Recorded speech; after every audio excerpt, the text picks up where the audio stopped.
Oi, gente, meu nome é Maria. Oi, eu sou Rosana, docente da USP Leste. E hoje na nossa aula a gente vai dar continuidade ao curso Repensando o Currículo de Ciências. Bom, gente, mas antes então de dar início à nossa aula, eu vou contar um pouquinho da minha trajetória, né? Eu venho aí da rede pública de ensino, então no meu ensino fundamental, no meu ensino médio, estudei em rede pública, onde ali a gente sempre tinha aulas tradicionais, ali poucas aulas práticas, dava para contar nos dedos quantas aulas práticas a gente tinha. Uma das coisas assim que eu tenho muito marcante no meu ensino básico, né, é justamente de uma aula prática que eu tive no meu ensino de ciências. Então, a professora ali, quando eu estava tendo essa aula, ela utilizou a parte teórica, a parte prática e me deixou com vontade de aprender sobre aquela matéria. Então, hoje, queria convidar vocês a fazer uma lembrança aí no passado, para vocês pensarem qual foi a aula que mais marcou a vida de vocês nessa parte do ensino fundamental, ensino médio, e se questionar se era uma aula prática, se era uma aula teórica, se o professor ele te instigava a ir atrás do seu conhecimento, ou se era um professor que sempre estava ali falando e não gostava muito de receber a informação de vocês. Então, queria ter esse contato com vocês e queria que, se pudessem, anotassem em algum lugar e compartilhassem com a gente. E voltando então à minha trajetória, em 2015 eu me mudo para São Paulo e entro na Universidade de São Paulo, da onde eu venho para fazer o curso de licenciatura em Ciências da Natureza. Vou ser bem sincera com vocês que quando eu entrei, eu estava bem perdida, eu não sabia se era um curso mais voltado para a área de exatas ou um curso mais voltado para a área de biológicas. Então, ali na primeira semana de curso, a gente tem a semana de recepção do aluno, né? Então, nessa recepção, a gente tem palestras, a gente tem também visitas aos laboratórios. E foi aí que eu conheci a Banca da Ciência, que é onde eu tô hoje agora. Então, lembrando que na primeira vez que eu estive nesse laboratório, foi um ambiente muito criativo. Eu me lembro de eu querer estar nesse lugar, fazer parte desse lugar, e foi onde me fez querer continuar na universidade, né? Onde eu pudesse ter um lugar que eu pudesse criar, porque pensando no ensino fundamental, a gente não teve muito isso de ter aulas práticas. Então, esse ambiente aqui é um lugar que eu tenho muito carinho por ele. E a partir do momento em que eu saí daqui, eu quis buscar meios de fazer parte desses projetos que hoje então a banca tem. Fui voluntária, depois passei a ser monitora e hoje eu faço parte do Grupo Lab das Minas, onde a gente tem o objetivo de incentivar as meninas nas áreas de ciências e tecnologia, que é uma área que ainda falta muita representatividade feminina. E pensando nisso, tanto nas aulas que eu tive na escola, como aulas práticas que foram poucas, e aqui no Lab a gente também tem essa intensidade de trabalhar com aulas práticas, a gente desenvolveu então essa aula, que é a gamificação, jogos na sala de aula. Então a gente vai falar um pouquinho sobre isso hoje. Então, nosso objetivo aqui nessa aula não é que você saia um professor mediador, né? A gente quer que você veja características que podem deixar a sua aula mais lúdica e mais engajadora para o seu aluno. Para pensar um pouquinho quais os tipos de alunos que existem na sua sala de aula. São alunos que têm a aprendizagem rápido, são alunos que têm dificuldade na aprendizagem, são alunos aí medianos. Parando para pensar nisso, eu trouxe essa charge, onde temos diferentes alunos, né, nessa charge, e o professor ele dá como mesmo exame com que os personagens aqui dessa charge escalem a árvore. Mas pensando nisso numa sala de aula, a gente sabe que nem todos os alunos eles têm as mesmas habilidades para desenvolver o processo no qual ele vai aprender, né? Então hoje a gente vai falar um pouquinho sobre a metodologia ativa, que instiga, né, o aluno a ser o protagonista do seu próprio aprendizado, né? E com isso, a professora Lilia Basic, ela fala um pouco pra gente, né? Ela traz como referência que a metodologia ativa, ela é um processo que coloca o aluno como protagonista, o aluno como o principal agente da sua aprendizagem. Então, nesse processo, o professor ele passa de ser um professor que domina todo o assunto, que é o único que sabe, para ser um professor mediador, onde ele faz perguntas norteadoras que ajudem o aluno a buscar informações que contribuam para o seu processo de ensino-aprendizagem. Então, quantas vezes dentro da sua sala de aula você não teve que parar a sua aula para chamar a atenção do seu aluno, ou quando ele estava mexendo no celular ou conversando com o colega do lado? Isso porque o aluno ele não está totalmente engajado na aula, certo? Então, para trazer o aluno para mais perto da sua aula, a gente tem alguns métodos que a gente vai ver, mas para não surgir perguntas como essa, mas para que eu vou usar isso na minha vida? Geralmente a gente vê isso muito em sala de aula, né? Os alunos se questionando para que ele vai usar esse conteúdo, o que ele vai fazer com esse conteúdo que vai contribuir na vida dele. Então, para isso, para a gente conseguir trazer o aluno para o processo de aprendizagem mesmo, para que não surjam perguntas como essa, e na metodologia ativa a gente trabalha muito essa questão do aluno protagonista, o aluno como um crítico, um aluno que resolve problemas. Então, para isso, a gente trouxe aqui alguns métodos que a metodologia ativa utiliza, que seriam as aprendizagens baseadas em projetos, que tendem a trabalhar com projetos reais, com que o aluno ele desenvolva soluções reais para resolver esse problema. Também temos o ensino híbrido, que mescla tanto o ensino online como o ensino offline, trazendo aí elementos que façam com que o aluno também se engaje na aula. E também temos a gamificação, que é onde a gente usa elementos do jogo para deixar a aula mais atraente para o aluno, que é um ambiente ali que ele já está mais habituado, né? Bom, a gamificação em si, ela não é um jogo. Ela traz elementos do jogo para aspectos da sala de aula. Aqui a gente tem uma imagem em que a gente tem representado os jogos lúdicos, que seriam os jogos ali que os alunos estão habituados a jogar, mas sem ter muito uma reflexão. Então, uma amarelinha, um pega-pega, esses jogos mais cotidianos que a gente conhece. E não tem muito uma reflexão por trás disso, é só mesmo o prazer, né? Também temos os jogos didáticos, que são jogos que tem o objetivo, né, de ensinar alguma coisa enquanto eles estão sendo jogados. E a gamificação, ela tem o intuito, então, de pegar características dos jogos lúdicos e características dos jogos didáticos para trazer esses elementos para a sala de aula, né?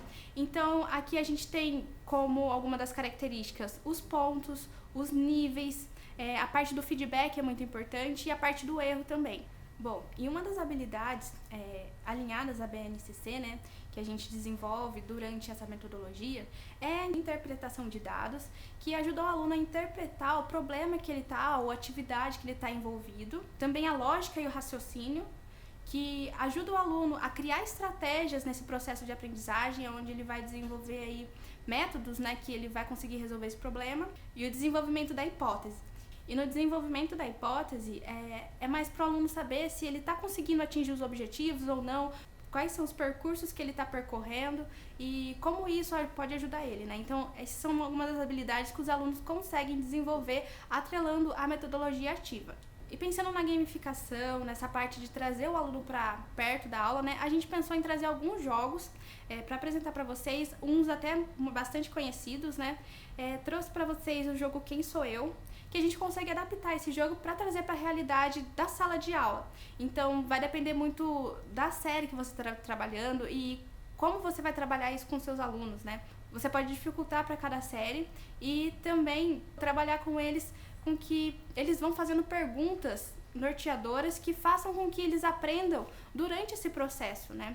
Então, uma das áreas que você pode trabalhar na ciência, eu trouxe aqui como exemplo a astronomia, a zoologia, a botânica. São aí alguns conteúdos que você consegue desenvolver no processo de sala de aula. Esse jogo é muito legal porque você consegue formar grupos com os alunos e cada um vai escrevendo então no papel. Eu trouxe como exemplo de tema os mamíferos, então você consegue trabalhar diferentes temas com seus alunos e o objetivo desse jogo, né, é fazer com que o aluno que escreveu o papel, ele dê dicas para o aluno que está recebendo essa informação tentar acertar quem ele é, né? Quem foi o indivíduo que o amigo ou o colega colocou como desafio para ele tentar acertar. Então, durante esse processo, os alunos eles podem fazer perguntas do tipo, eu sou grande, eu sou pequeno. Os alunos conseguem desenvolver e participar também desse processo da construção do conhecimento. E uma dica importante, acho que quando a gente for usar esse jogo, é fazer com que os alunos eles anotem algumas dúvidas que os alunos possam levantar aí na sua aula e podem finalizar então com uma conversa, com bate-papo aí nessa aula.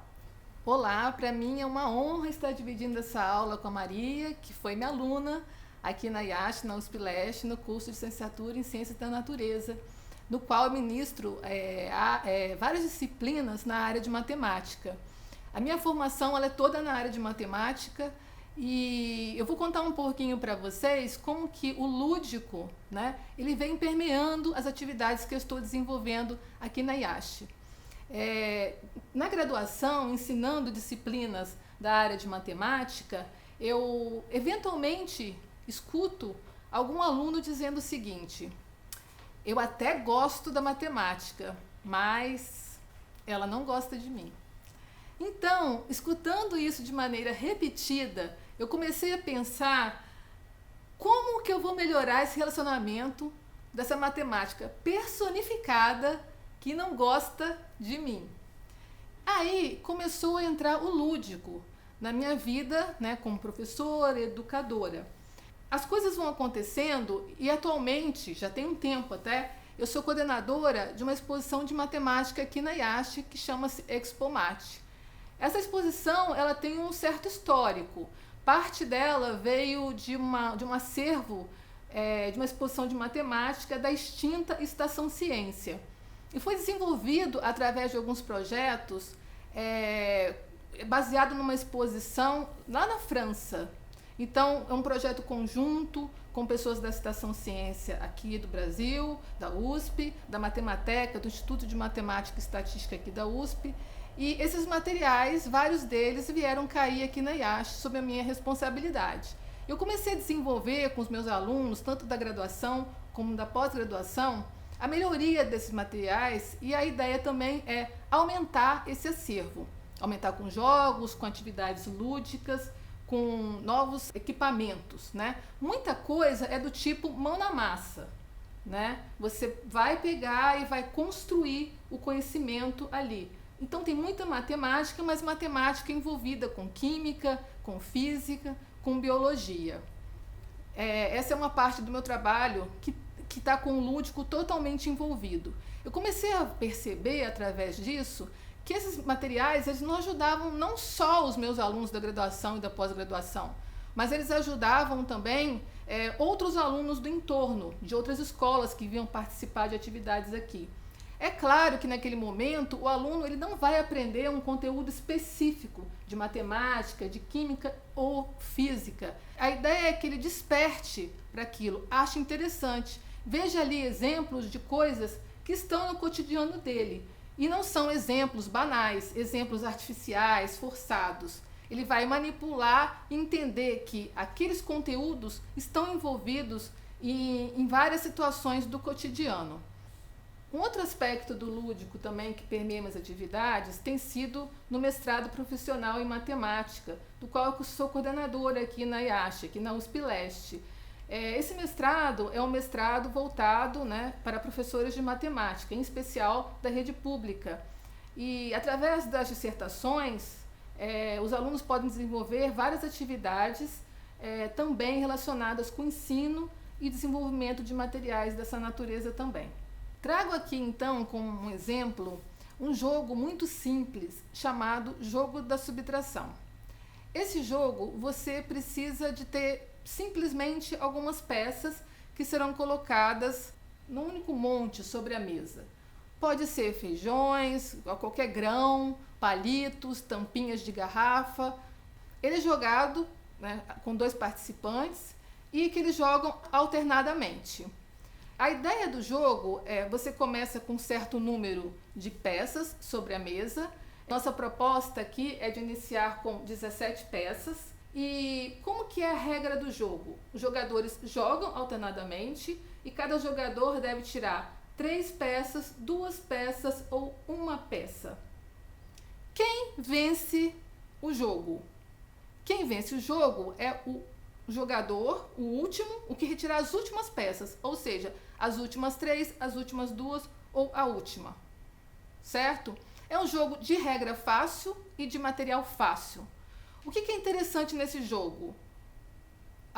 Os conteúdos que podem ser abordados de uma maneira simples, né? As operações, né? Subtração, números múltiplos, divisibilidade. E algo que é muito importante de trabalhar com os alunos, que está dentro da gamificação, que é a estratégia vencedora. O que eu preciso fazer para vencer o jogo da subtração? Então, o interessante de trabalhar com esse jogo com os alunos é você estudar com eles repetidamente, jogando e pensar o que eu preciso fazer para vencer o jogo. Com isso, nós temos trabalhando com os nossos alunos resolução de problemas. O porquê? Com isso, trabalhamos com eles também o medo de errar, que é uma coisa importantíssima no mundo de hoje. Diante de todas as habilidades que nós temos que desenvolver nesse mundo tão tecnológico, essa habilidade de desenvolvimento de estratégia é uma das mais valorizadas atualmente. Então, com uma coisa muito simples, nós podemos desenvolver esse tipo de estratégia. Ou seja, não é só matemática pura e simplesmente, é desenvolvimento de estratégia. Uma coisa interessante desse jogo da subtração é que você consegue trabalhar com o aluno esse pensamento de trás para frente. Porque quando ele tem os 17 feijões sobre a mesa, às vezes ele não consegue ainda visualizar a estratégia vencedora.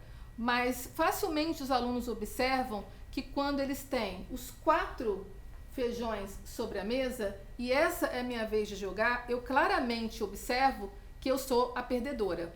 Por quê? Eu só posso tirar um feijão, 2 ou 3. Então, não tem jeito. De qualquer maneira, eu pelo menos vou deixar um feijão para o meu adversário e ele vai tirar a última peça. Então, esse pensamento, indutivamente, leva o aluno a observar a estratégia vencedora com o tempo. Então, esse tipo de pensamento nós queremos incentivar com o jogo da subtração. E, além disso, esse jogo também, você pode trabalhar com ele com algumas variações. Por exemplo, você muda o número de peças sobre a mesa. É um jeito de jogar. Você muda o número de peças a serem retiradas de cada vez. Isso modifica o jogo. E mesmo as regras. Quem fica com a última pode ser que perde, não que ganha. Então, mudar regras e mudar a quantidade de objetos a serem trabalhados já vai trazendo outras estratégias e outros pensamentos para os alunos. Outro tipo de brincadeira interessante para ser feita em sala de aula e com seus alunos, inclusive essa brincadeira é muito simples e ela pode ser até uma sugestão utilizada para os alunos brincarem com elas em vídeos de TikTok, stories de Instagram, no YouTube, porque ela é rápida, divertida e o pessoal brinca às vezes como se fosse matemática, que é o tipo de brincadeira de adivinhar um número. Então, a brincadeira em si é engraçada, é rápida, mas você pode trabalhar em sala de aula como foi feito esse processo de adivinhar esse número e estimular os alunos a criarem outras possibilidades, tá? Por exemplo, eu vou adivinhar, né, o número final. Então, pensem aí um número de 1 a 10. Multiplique esse número por 2. Some esse número com 8. Certo? Agora, divida esse resultado por 2. Você obteve um número. Você pega esse número obtido e subtraia do número inicial que você pensou. Certo? 4. Isso parece uma mágica, mas na verdade você faz e desfaz algumas operações matemáticas. Isso é interessante ser trabalhado com o aluno. Além disso, outra coisa que você pode fazer é o seguinte: você associa esse resultado final a alguma letra do alfabeto. Você, a cada letra do alfabeto, associa um número. E aí você adivinha mais do que um número. Você adivinha, pede para ele pensar num país, pede para ele pensar numa planta. É claro, você vai colocar ali algumas limitações para que você tenha associado àquela letra uma coisa meio óbvia, que não tem muitas possibilidades mesmo. E você adivinha isso também. Então, são maneiras de surpreender e instigar a curiosidade do aluno. Um responsável da exposição de matemática aqui da IASH, a Expomate, que eu deixo aqui nesse folder mais detalhes, se vocês quiserem conhecer, entrar no nosso site, descobrir o acervo, fazer agendamentos para vir conhecer essa exposição. Eu vou falar de um artefato que nós temos no acervo dessa exposição. Então, aqui temos um artefato que fala sobre o Teorema de Peake. Georg Peake foi um matemático e físico que nasceu em 1859 e esse teorema ele faz uma relação entre a área dos polígonos e o número de pinos que nós teremos aqui quando nós envolvemos aqui com esse elástico, nós delimitamos um determinado polígono. Então, esse teorema relaciona o número de pinos que você tem na borda com o número de pinos que você fica com ele internamente, certo? Então, o aluno ele vai fazer várias experiências, calcular a área de vários polígonos e tentar observar esse tipo de relação. A relação, na verdade, obtida, a gente pode começar com polígonos bem simples, com triângulos como esses aqui, com quadrados como esse aqui. A relação é a seguinte: você conta o número de pinos que você tem aqui na lateral, né? Aqui nós temos, né, 1, 2, 3 pinos. Divido isso por 2 e somo o número de pinos que temos internamente. Nesse caso, não temos nenhum pino internamente, 0. Então, vai ser 3 meios, menos 1. Tá? Então, isso dá 1 meio. 1 meio é de uma unidade de área, que a gente pode decidir, é a área desse triângulo. E desse também aqui vai ser a mesma coisa. Tanto esse triângulo como esse triângulo são chamados triângulos fundamentais. E são esses triângulos, de fato, que fundamentam a demonstração desse teorema. Tá? Fora isso, o professor pode depois ir junto com o seu aluno, fazendo vários polígonos aqui, desenhando com esses elásticos, por exemplo. Isso é uma ideia, né? Então, aqui nesse caso, nós temos 1, 2, 3, 4, 5, 6, 7, 8 pinos, dividido por 2, 4, né? Mais 1, 5, menos 1, 4. 4 é a área desse quadrado aqui, relacionado com uma unidade de área. Então, é isso. Você pode fazer um artefato como esse, você pode usar um papel quadriculado e trabalhar esse tipo de noção com os alunos. Então, diante desses exemplos, né, deixo aqui para vocês como se fosse, realmente estivéssemos numa exposição e nos inspirando, né, com ideias e situações para vocês criarem as suas possibilidades também. Deixo aqui uma bibliografia que eu acho muito interessante, inclusive aqui tem sobre os jogos da subtração, que são jogos matemáticos, jogos abstratos. E agora eu deixo com vocês, com a Maria. Então, gente, como para concluir aí o nosso pensamento, né, o uso da gamificação e dos jogos em sala de aula vem para então tornar esse ambiente de sala de aula muitas vezes desinteressante para o aluno, trazer ele mais para perto e fazer com que ele se sinta mais engajado em fazer parte desse processo de aprendizagem, né? E estimula também bastante o trabalho em grupo, né? Esse movimento dentro da sala de aula deixa o aluno mais relaxado, então ele vai perdendo o medo de pensar, o medo do porquê, entender que o porquê, o erro, ele é extremamente importante como uma estratégia de aprendizado. Acho que vale a pena ressaltar também que o jogo, ele prepara o aluno, sim, ele ajuda o aluno a entendimento das questões científicas, mas além disso, ele prepara o aluno para a vida, porque na vida nós podemos copiar produtos, isso a tecnologia está fazendo, mas copiar estratégias, não. Então, esse é um tipo de habilidade muito importante para ser desenvolvida no aluno e que ele vai estar levando isso para a vida, para o mundo. E é isso que, na verdade, nós queremos deixar também essa mensagem aqui. E, assim, para finalizar, então, a nossa aula, tornem as aulas de vocês, né, marcantes para que os alunos no futuro possam utilizar essas aulas como referência. Assim como lá no começo vocês comentaram qual foi a aula que mais marcou a sua vida, torne a aula de vocês também marcante na vida dos seus alunos. E é isso, pessoal. Espero que tenham gostado e até as próximas aulas.